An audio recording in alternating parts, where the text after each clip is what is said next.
Let's see if this works. What are you doing? Whoa, man.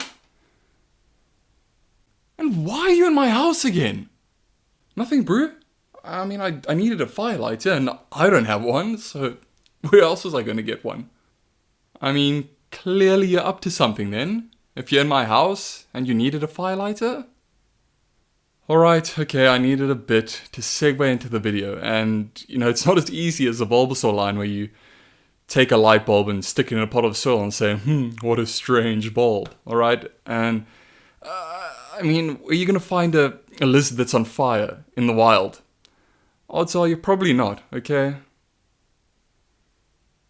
Yeah, I mean, I suppose you're not going to find a fire lizard in the wild, but still doesn't answer why you're in my house. Charmander line names? Damn, I'm down.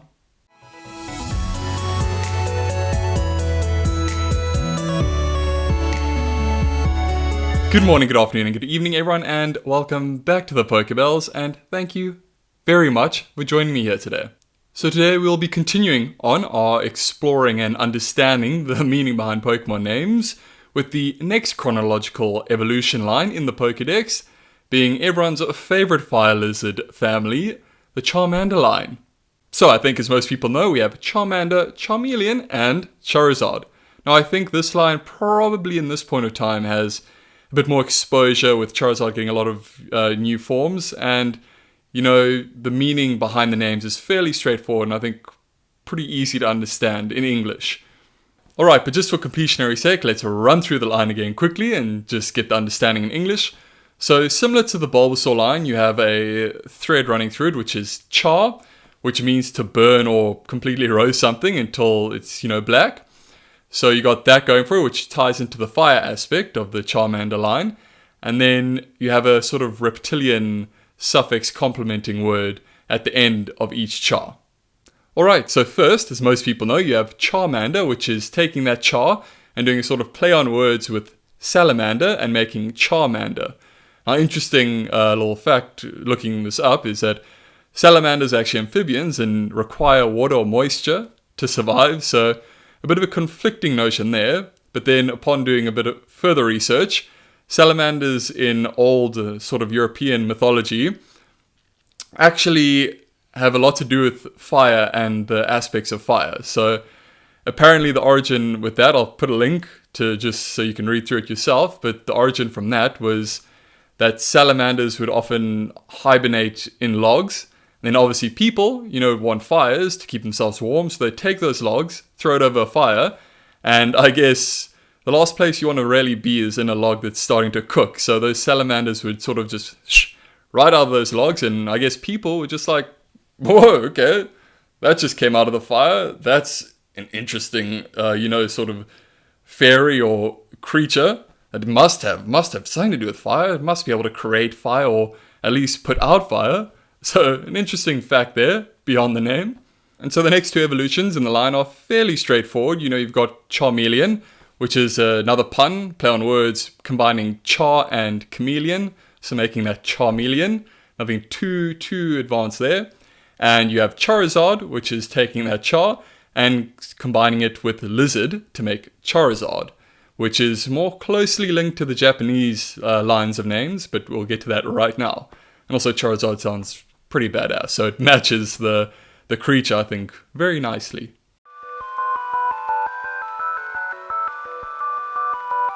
Alright, but let's get on to the fun stuff now, the Japanese. So the Japanese names do sort of have a similar thread running through them, like the English, in that they have to do with the names of, not the names of lizards, but lizard itself, that word. So let's start off first with Charmander, which in Japanese is Hitokage, which is basically combining hi, which comes from the fire kanji or kanji for fire, and tokage, which is the Japanese word for lizard. So you combine those two and you literally get fire lizard, which, kind of perfectly describes Charmander's whole vibe.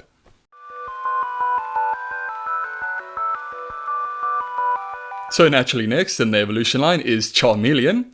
And now this doesn't have the sort of same theme in the Bulbasaur line of names, where it goes from sort of seed to grass to flower.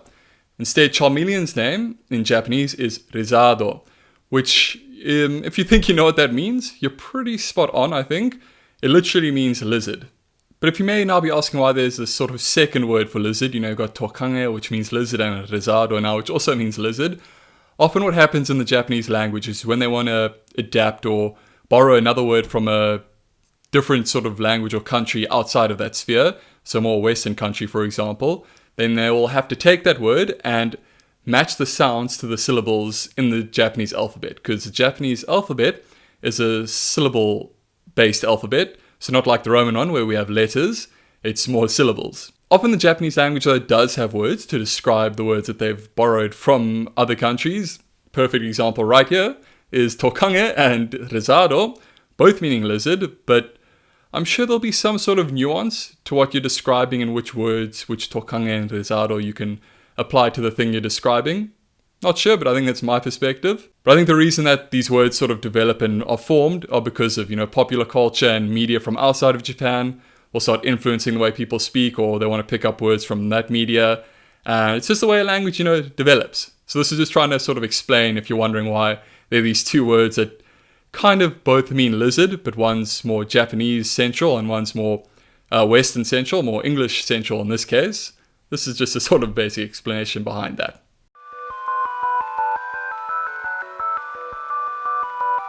Now finally, we have the final evolution in the line, which is the big mon itself, Charizard, a fan fave in most circles, I think. And this is sort of a progression from Rizado. Charizard's name in Japanese is Rizadon. So, pretty badass step up, I think, from Rizado to Rizadon. Just sounds a little bit cooler. So likely what is happening here is just another bit of wordplay, combining Rizado with making Rizadon. So this is sort of taking a leaf from the naming of dinosaurs, and the fact that often they'll add odon, which is ancient Greek for tooth, onto the end of a name, like Megalodon, which means sort of, I think, mega or great tooth. So essentially what Charizard is like this lizard with giant teeth, which pretty much does match Charizard's vibe. So what also could be happening here is the end of that name, the end of Rizadon, is being derived from the Western dragon, so Doragon, and combining that with Rizado to make sort of lizard dragon, which I think ties in more nicely to what Charizard really is. I know, hotly debated topic, but looking very similar to a dragon, but also leading to why it probably did finally get its dragon typing in a mega evolution later on down the line. But so it's also that sort of, I think, play on words, which is, I think it fits very nicely to Charizard and is more closely related to what Charizard really is. And there we have it. So that will do it for the Charmander line. I hope you enjoyed the video. And again, if you did enjoy it and want to see the future releases to come in this series, consider hitting the subscription down below. It would honor us greatly. Thank you so much again for watching, and enjoy the rest of the day. Peace out. See you in the next one.